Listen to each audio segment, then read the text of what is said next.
আসসালামু আলাইকুম। আজকে আমি আপনাদের সাথে শেয়ার করব টক ঝাল মিষ্টি কদবেল মাখা।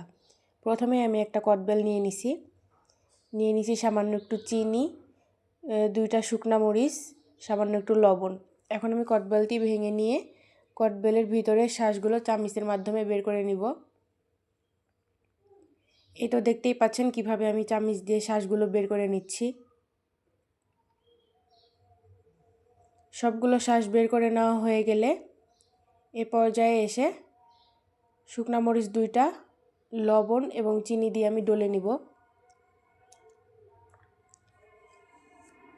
এই তো লবণ আর চিনি দিয়ে শুকনা মরিচগুলো আমি খুব ভালোভাবে ডলে নিচ্ছি। ডলে নেওয়া হয়ে গেলে এ পর্যায়ে এসে আমি দিয়ে দিব সরিষার তেল। সরিষার তেল দিয়ে আবারও খুব ভালোভাবে চটকে নিব। নিয়ে কদবেলের শাঁসগুলো একসঙ্গে করে চটকে নিব। এই তো আমার মাখানো হয়ে গেছে। কদবেলের ভর্তা রেডি, কিন্তু আমি কদবেলের খুলিতে কদবেলগুলো তুলে নিচ্ছি। এই তো, আসসালামু আলাইকুম।